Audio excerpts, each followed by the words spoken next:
Chapter 6. Wandering. On the 20th day of the 2nd month of the 2nd year, the cloud lifted from above the tabernacle of the covenant law. Then the Israelites set out from the desert of Sinai and traveled from place to place until the cloud came to rest in the desert of Paran. They set out, this first time, at the Lord's command through Moses. The people marched out from their year-long campout near Mount Sinai in organized units, grouped according to the 12 tribes, named after the 12 sons of Jacob.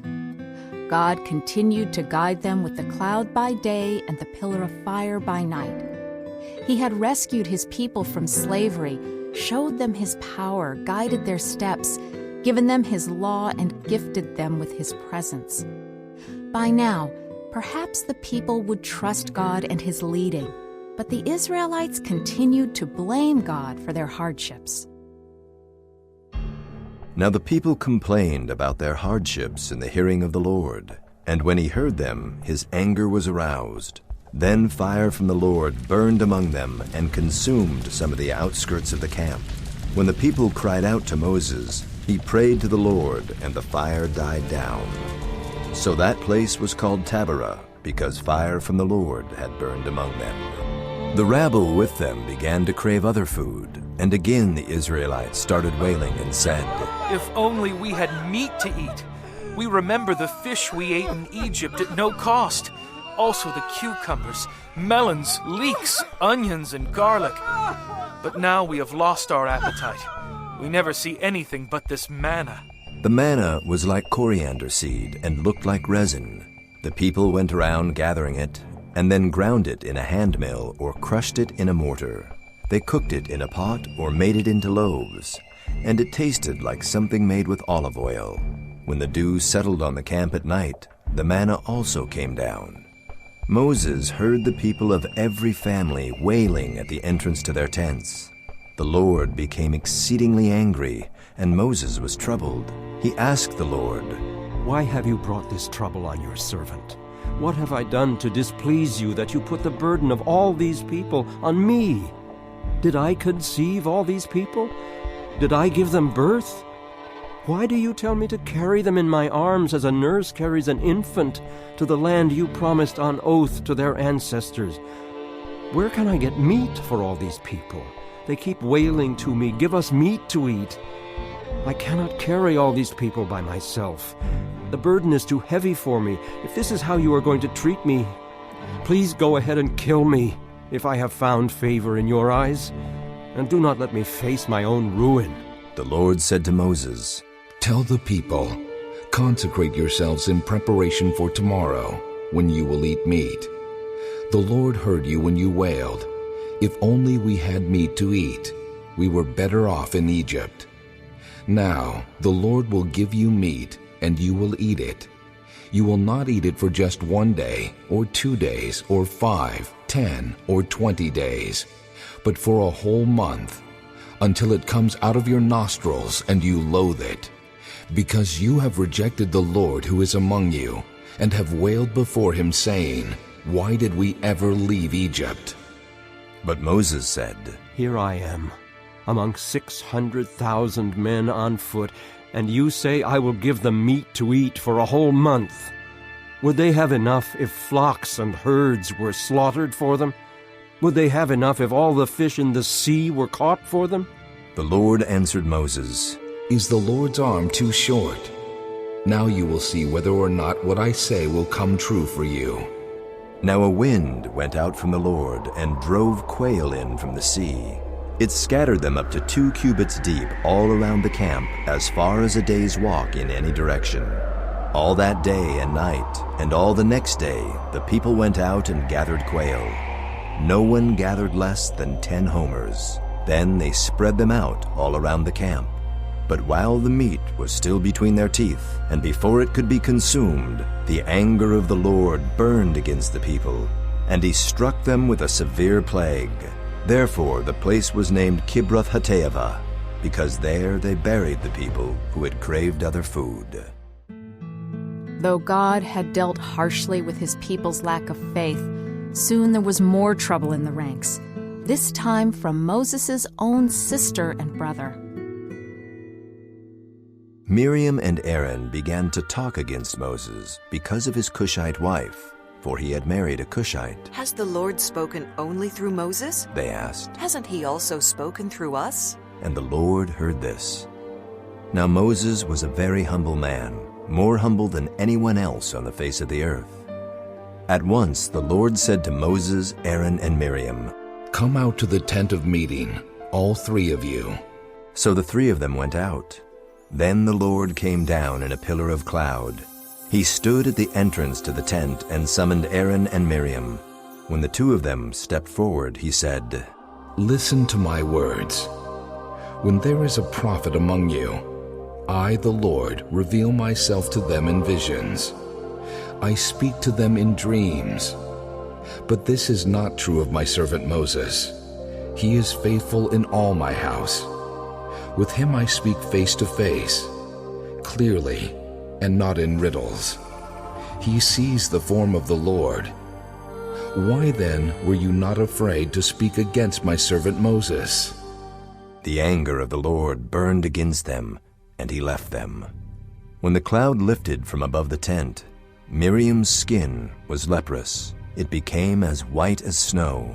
Aaron turned toward her and saw that she had a defiling skin disease, and he said to Moses, "Please, my Lord, I ask you not to hold against us the sin we have so foolishly committed.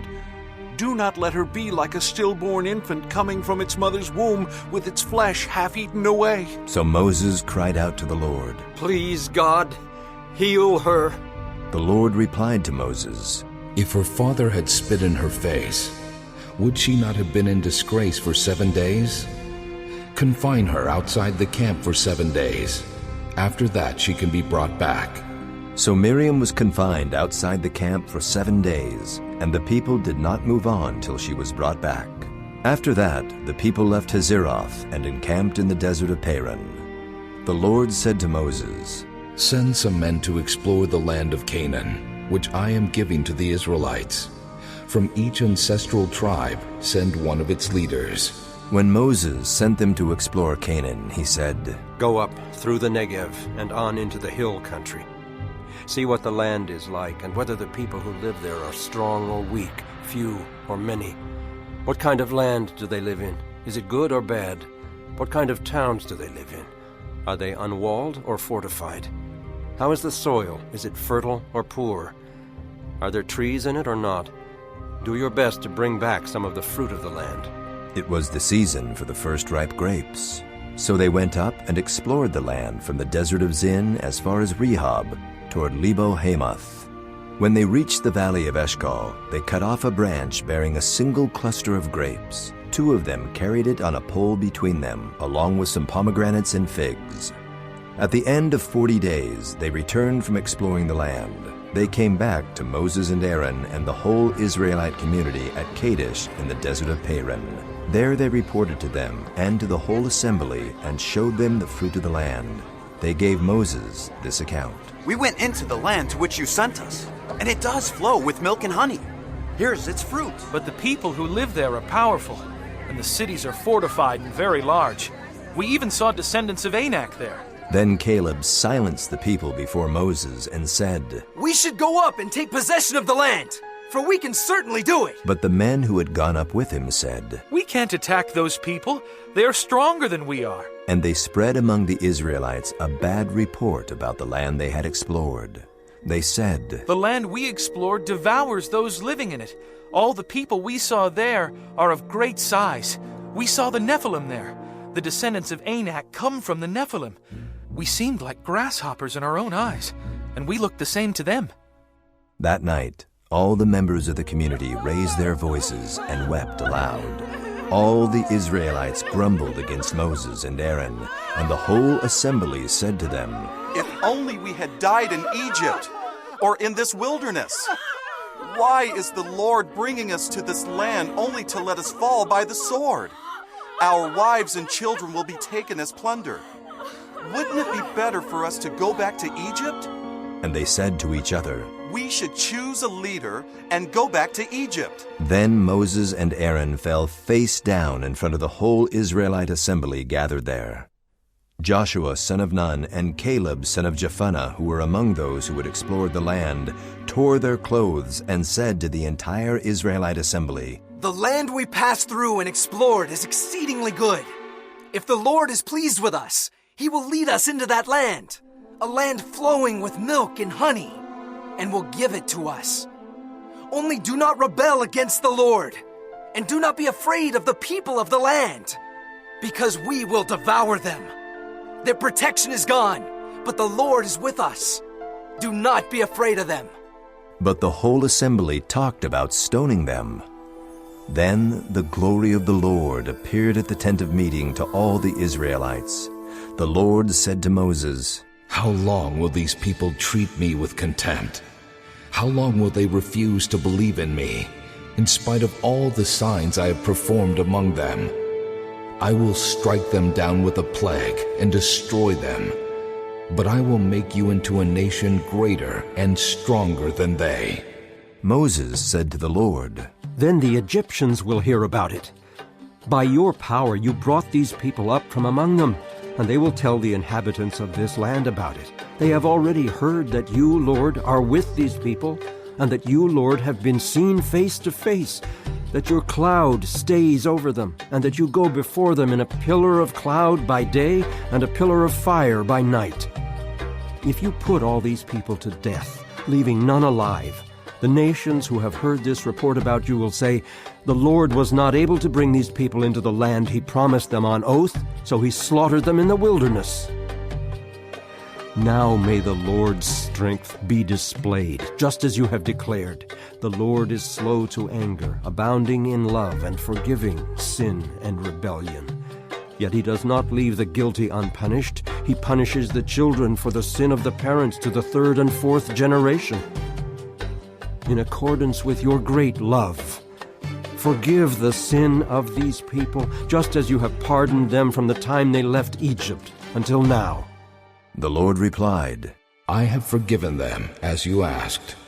Nevertheless, as surely as I live, and as surely as the glory of the Lord fills the whole earth, not one of those who saw my glory and the signs I performed in Egypt and in the wilderness, but who disobeyed me and tested me 10 times, not one of them will ever see the land I promised on oath to their ancestors. No one who has treated me with contempt will ever see it. But because my servant Caleb has a different spirit and follows me wholeheartedly, I will bring him into the land he went to, and his descendants will inherit it. Since the Amalekites and the Canaanites are living in the valleys, turn back tomorrow and set out toward the desert along the route to the Red Sea." The Lord said to Moses and Aaron, "How long will this wicked community grumble against me? I have heard the complaints of these grumbling Israelites. So tell them, as surely as I live, declares the Lord, I will do to you the very thing I heard you say. In this wilderness, your bodies will fall, every one of you 20 years old or more, who was counted in the census, and who has grumbled against me. Not one of you will enter the land I swore with uplifted hand to make your home, except Caleb son of Jephunneh and Joshua son of Nun. As for your children that you said would be taken as plunder, I will bring them in to enjoy the land you have rejected. But as for you, your bodies will fall in this wilderness. Your children will be shepherds here for 40 years, suffering for your unfaithfulness, until the last of your bodies lies in the wilderness. For 40 years, 1 year for each of the 40 days you explored the land, you will suffer for your sins, and know what it is like to have me against you. I, the Lord, have spoken, and I will surely do these things to this whole wicked community, which has banded together against me. They will meet their end in this wilderness. Here they will die." Grumbling, complaining, plotting, unbelieving, the Hebrews were slow learners. As God declared, the Israelites wandered in the wilderness until the people 20 years old or more at the time died. The story picks up again nearly 40 years later. The Israelites returned to Kadesh, site of the rebellion that occurred when the spies returned from Canaan. The promised land lies before them again. By now, most of the people 20 years old or more at the time of that tragic rebellion had died. Sadly, however, the attitude of this generation clearly resembles that of the previous one. In the first month, the whole Israelite community arrived at the desert of Zin, and they stayed at Kadesh. There Miriam died and was buried. Now there was no water for the community, and the people gathered in opposition to Moses and Aaron. They quarreled with Moses and said, "If only we had died when our brothers fell dead before the Lord. Why did you bring the Lord's community into this wilderness, that we and our livestock should die here? Why did you bring us up out of Egypt to this terrible place? It has no grain or figs, grapevines or pomegranates, and there is no water to drink."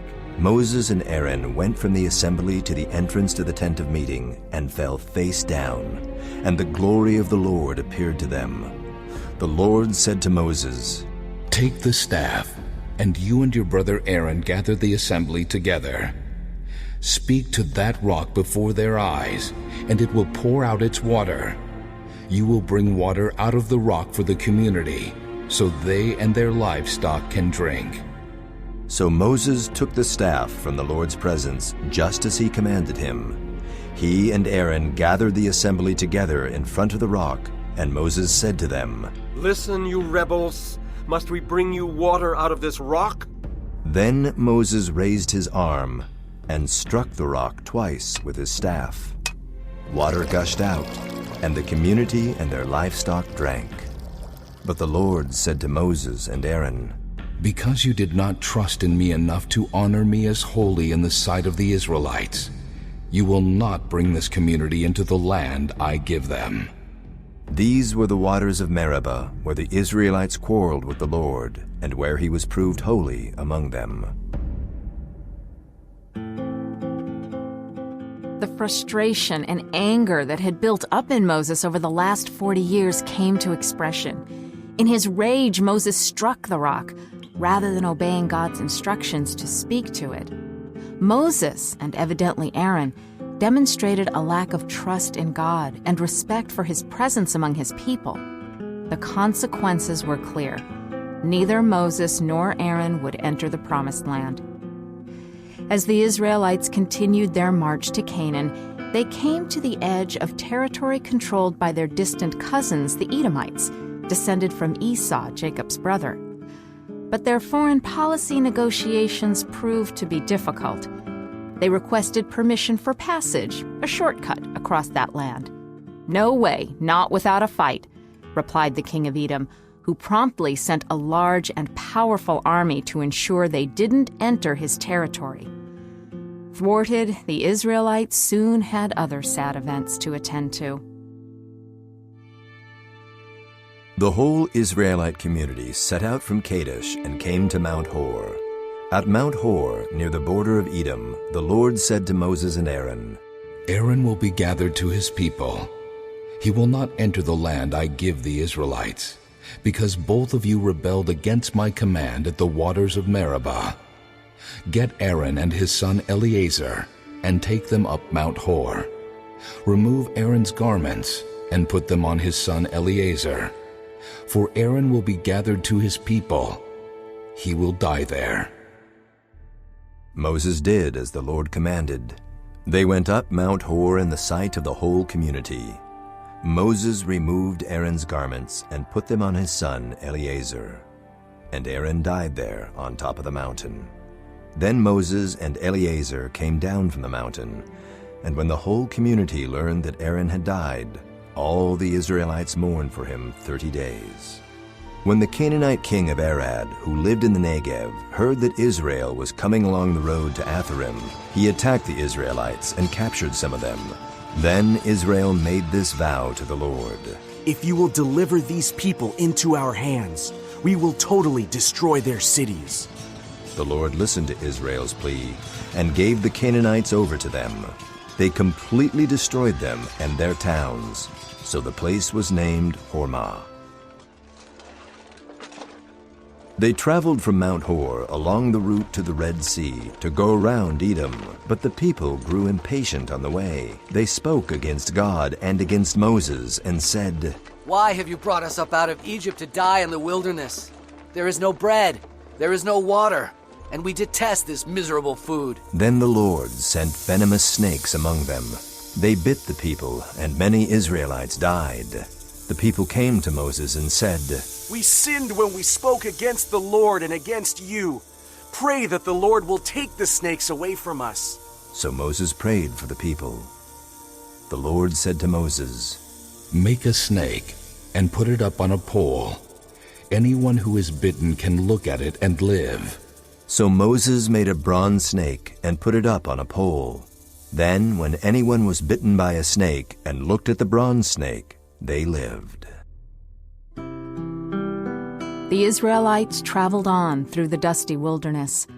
As they had done with the nation of Edom, they requested cooperation from the king of the Amorites to pass through their land. And as with the Edomites, God's people found that the Amorites were less than helpful. Israel sent messengers to say to Sihon, king of the Amorites, "Let us pass through your country. We will not turn aside into any field or vineyard or drink water from any well. We will travel along the king's highway until we have passed through your territory." But Sihon would not let Israel pass through his territory. He mustered his entire army and marched out into the wilderness against Israel. When he reached Jahaz, he fought with Israel. Israel, however, put him to the sword and took over his land from the Arnon to the Jabbok, but only as far as the Ammonites, because their border was fortified. Israel captured all the cities of the Amorites and occupied them, including Heshbon and all its surrounding settlements. Heshbon was the city of Sihon, king of the Amorites, who had fought against the former king of Moab and had taken from him all his land as far as the Arnon. So Israel settled in the land of the Amorites. After Moses had sent spies to Jazer, the Israelites captured its surrounding settlements and drove out the Amorites who were there. Then they turned and went up along the road toward Bashan. And Og, king of Bashan, and his whole army marched out to meet them in battle at Edrei. The Lord said to Moses, "Do not be afraid of him, for I have delivered him into your hands, along with his whole army and his land. Do to him what you did to Sihon, king of the Amorites, who reigned in Heshbon." So they struck him down, together with his sons and his whole army, leaving them no survivors, and they took possession of his land. With results such as this, local kings were intimidated by Israel's forces. One king, Balak, ruler of Moab, called on a pagan diviner, Balaam, to curse the Israelites. Caught between assurances of wealth from Balak and God's command not to curse them, Balaam was in a dilemma. He finally mounted his donkey to head out to Moab, but the donkey refused to move. Balaam tried his whip, and the donkey suddenly talked, objecting to unfair treatment. Donkey: "Did I ever hurt you?" Balaam: "No." Donkey: "So why are you whipping me?" Balaam: "Because you're not moving, you stupid animal." Donkey: "Open your eyes and see why." Then Balaam saw the angel of the Lord in the road opposing him. As a result of this strange occurrence, Balaam gained the courage he needed to tell Balak what God wanted him to hear. Israel would be blessed. Moab would be cursed. In the meantime, Moabite women were doing more damage to Hebrew solidarity than Balak's army ever could.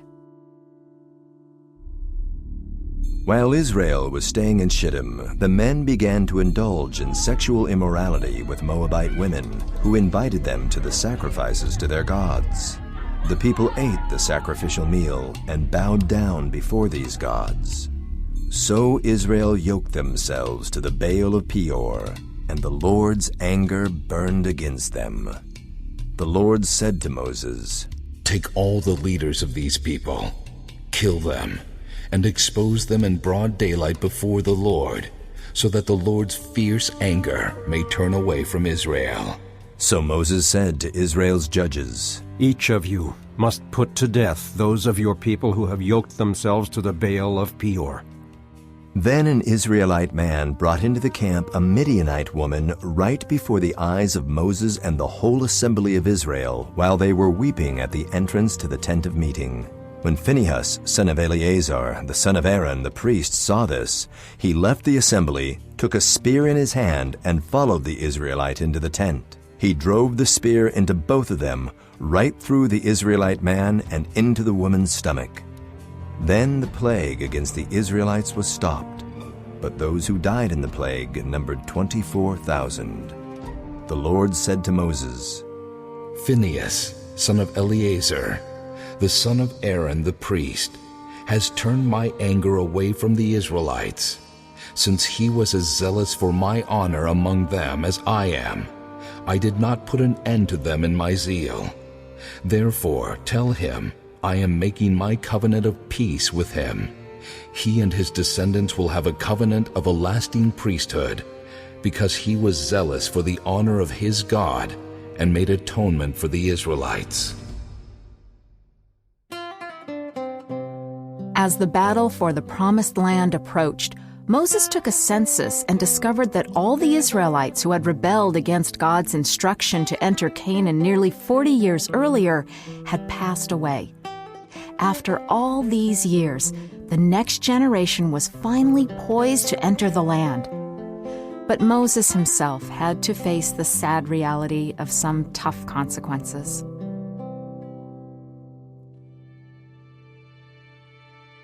Then the Lord said to Moses, "Go up this mountain in the Abarim range, and see the land I have given the Israelites.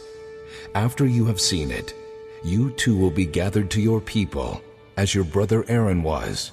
For when the community rebelled at the waters in the desert of Zin, both of you disobeyed my command to honor me as holy before their eyes." These were the waters of Meribah Kadesh in the desert of Zin. Moses said to the Lord, "May the Lord, the God who gives breath to all living things, appoint someone over this community to go out and come in before them, one who will lead them out and bring them in, so the Lord's people will not be like sheep without a shepherd." So the Lord said to Moses, "Take Joshua, son of Nun, a man in whom is the spirit of leadership, and lay your hand on him. Have him stand before Eleazar the priest and the entire assembly and commission him in their presence. Give him some of your authority, so the whole Israelite community will obey him." Moses did as the Lord commanded him. He took Joshua and had him stand before Eleazar the priest and the whole assembly. Then he laid his hands on him and commissioned him as the Lord instructed through Moses. Many administrative details required Moses' attention before he died and the people crossed the Jordan River. How to arrange worship, how to handle captives and spoils from battle, how to deal with crime and vengeance inside the Hebrew nation, how to set up inheritance rights. God, through Moses, was preparing a basic governmental system for life in the Promised Land. Moses' final task regarding the anxious and excited people was a grand valedictory speech. "Remember who you are," he told them, "and to whom you belong." These are the words Moses spoke to all Israel in the wilderness east of the Jordan. "The Lord, your God, has blessed you in all the work of your hands. He has watched over your journey through this vast wilderness. These 40 years, the Lord, your God, has been with you, and you have not lacked anything. Ask now about the former days, long before your time, from the day God created human beings on the earth. Ask from one end of the heavens to the other. Has anything so great as this ever happened? Or has anything like it ever been heard of? Has any other people heard the voice of God speaking out of fire as you have, and lived? Has any God ever tried to take for himself one nation out of another nation by testings, by signs and wonders, by war, by a mighty hand and an outstretched arm, or by great and awesome deeds, like all the things the Lord your God did for you in Egypt before your very eyes? You were shown these things so that you might know that the Lord is God. Besides him there is no other. From heaven he made you hear his voice to discipline you. On earth he showed you his great fire, and you heard his words from out of the fire. Because he loved your ancestors and chose their descendants after them, he brought you out of Egypt by his presence and his great strength, to drive out before you nations greater and stronger than you, and to bring you into their land, to give it to you for your inheritance, as it is today. Acknowledge and take to heart this day that the Lord is God in heaven above and on the earth below. There is no other.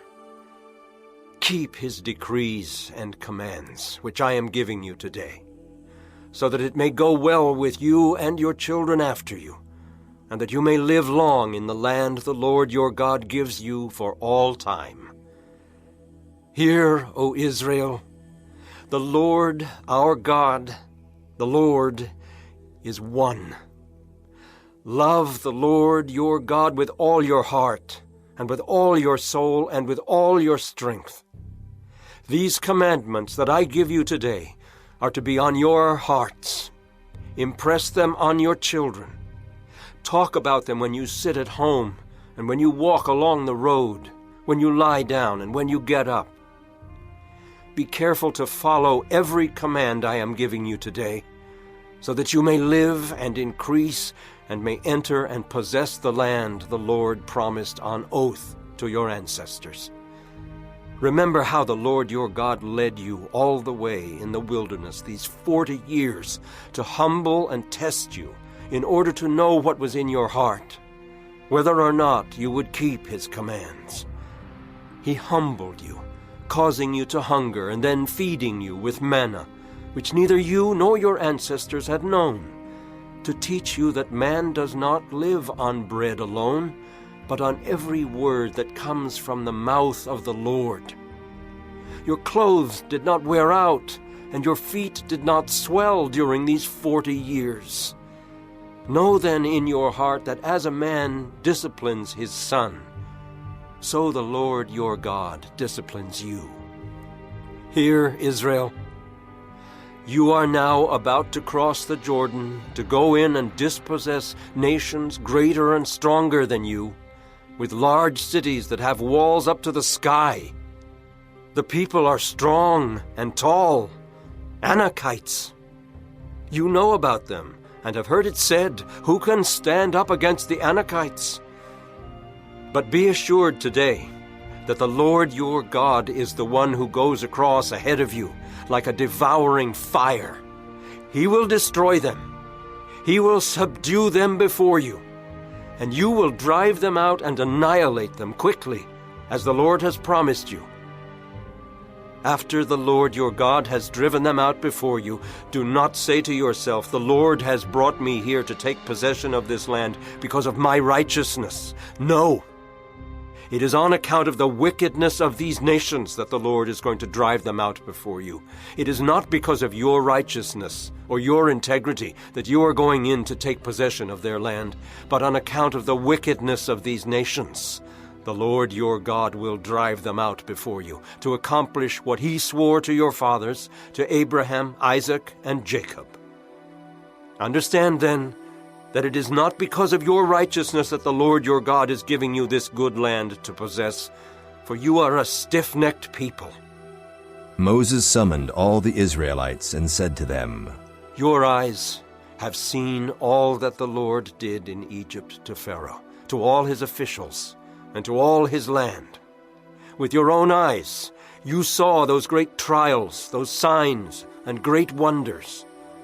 But to this day the Lord has not given you a mind that understands, or eyes that see, or ears that hear. Yet the Lord says, during the 40 years that I led you through the wilderness, your clothes did not wear out, nor did the sandals on your feet. You ate no bread and drank no wine or other fermented drink.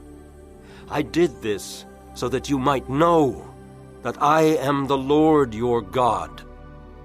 Now what I am commanding you today is not too difficult for you or beyond your reach. It is not up in heaven so that you have to ask, who will ascend into heaven to get it and proclaim it to us so we may obey it? Nor is it beyond the sea so that you have to ask, who will cross the sea to get it and proclaim it to us so we may obey it? No, the word is very near you. It is in your mouth and in your heart, so you may obey it. See, I set before you today life and prosperity, death and destruction. For I command you today to love the Lord your God, to walk in obedience to him, and to keep his commands, decrees, and laws. Then you will live and increase, and the Lord your God will bless you in the land you are entering to possess. But if your heart turns away, and you are not obedient, and if you are drawn away to bow down to other gods and worship them, I declare to you this day that you will certainly be destroyed. You will not live long in the land you are crossing the Jordan to enter and possess. This day I call the heavens and the earth as witnesses against you, that I have set before you life and death, blessings and curses. Now choose life, so that you and your children may live, and that you may love the Lord your God, listen to his voice, and hold fast to him. For the Lord is your life, and he will give you many years in the land he swore to give to your fathers, Abraham, Isaac, and Jacob.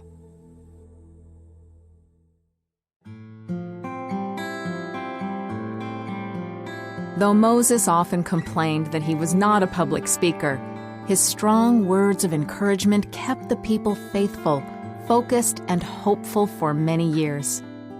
Moses knew God well, and he loved the people.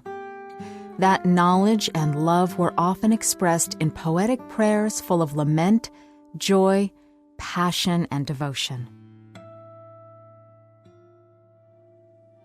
Then Moses summoned Joshua and said to him in the presence of all Israel, Be strong and courageous, for you must go with this people into the land that the Lord swore to their ancestors to give them, and you must divide it among them as their inheritance.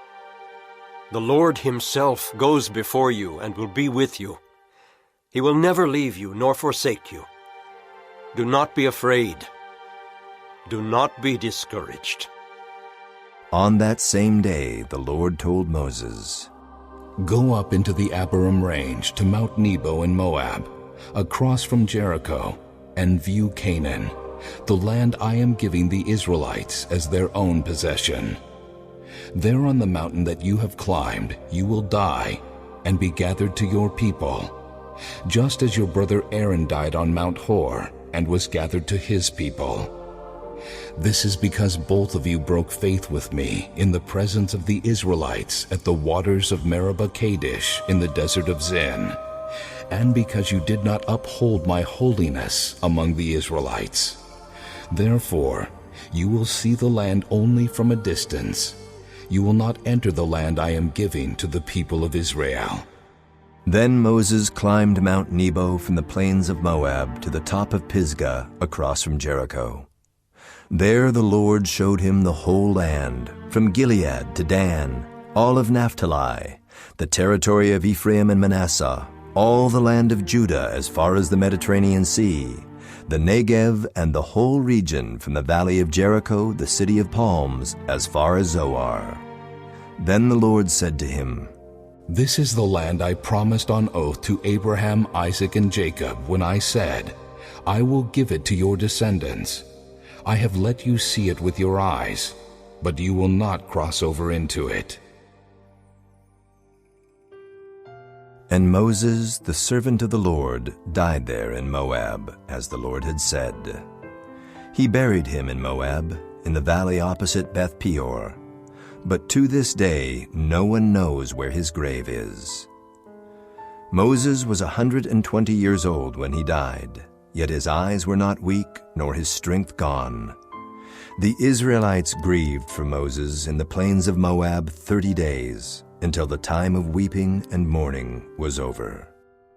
Since then, no prophet has risen in Israel like Moses, whom the Lord knew face to face, who did all those signs and wonders the Lord sent him to do in Egypt, to Pharaoh, and to all his officials, and to his whole land.